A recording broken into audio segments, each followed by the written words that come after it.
Hello everybody, JDev has returned once again to give you exactly what you want. And of course that'd be more of me, that amazing backdrop that's behind me, giving you my thoughts, my opinions, and I'd like to hope some sort of expert analysis on a certain topic subject for this evening. So it's at a time of the year where there's really not a lot to cover. I'm covering Fear the Walking Dead, but that's really my only consistent video that I'm going to do for at least the next 7 weeks. And of course we've already seen the end of Game of Thrones, and kind of done a lot of videos on that. It seems like if I do more, the more negative comments and not a lot of views on those videos. I can do more Game of Thrones videos, but what I'm going to do is I'm going to take a break from Game of Thrones, at least for a couple more weeks, and then maybe do a few more here and there. Of course, we have The Walking Dead Season 10 that's filming currently, but there's no big news on that yet. I mean, the only news I'm looking forward to hearing is Maggie coming back onto the show. I suspect she will. I just don't know in what capacity. If she's going to come back for one episode or bring her back for like 5 or 6 or 7 or 8. Who knows? But we'll see. But I am looking forward to that. Of course, there was major news.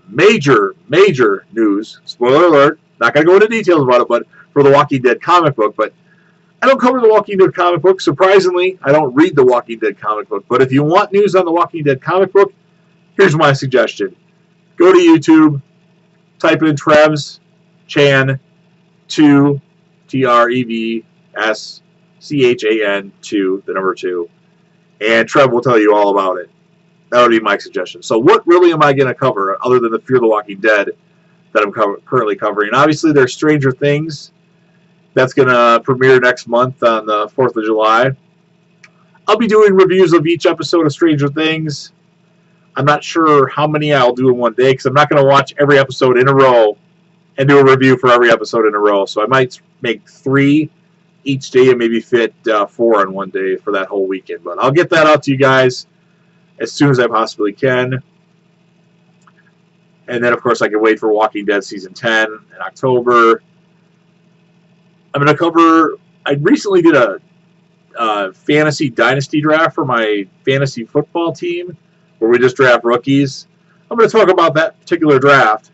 But what I'd like to talk about tonight, and do this weekly, devote at least one video a week to this, is my Chicago Cubs report. So as you guys know, I'm a diehard Chicago Cubs fan. 2016 was the most amazing year ever. Please, if you're a Cubs fan.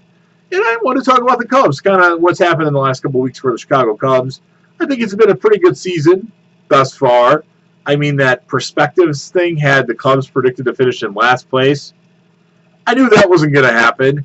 And they've done quite well. Like the rotation, I think Hugh Darvish should be limited to 5 innings, and that's it, because it seems like when he comes up for the 6th inning, he doesn't have it, or they get to him and they've seen too many of his pitches already. But that would be my take on Hugh Darvish.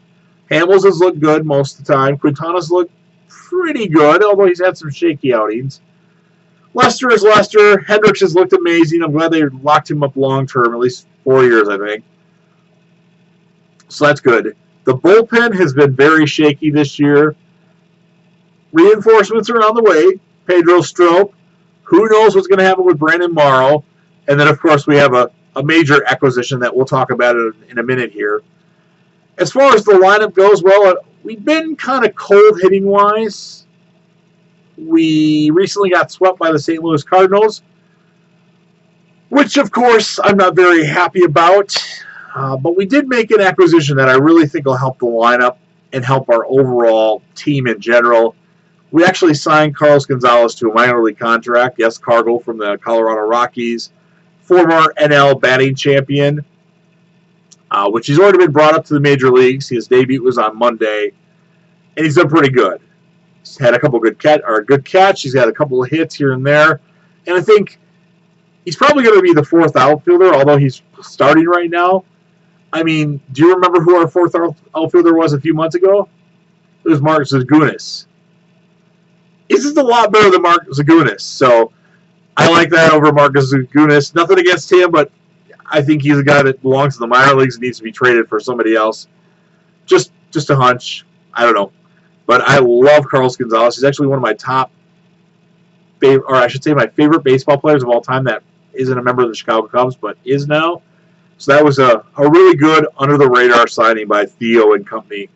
Love it, because in Theo we trust. But tonight, the Cubs signed one of my favorite players of all time, again, who isn't a Cub, but now is a Cub, penning a physical, of course, and that would be Craig Kimbrel, to shore up that bullpen, to take the ninth inning. We don't know what Brandon Morrow's going to do, if he's even going to play this year, and I think he's going to be solid. Arguably one of the best closers in Major League Baseball history, and he is now a Cub, penning physical, which he should be fine.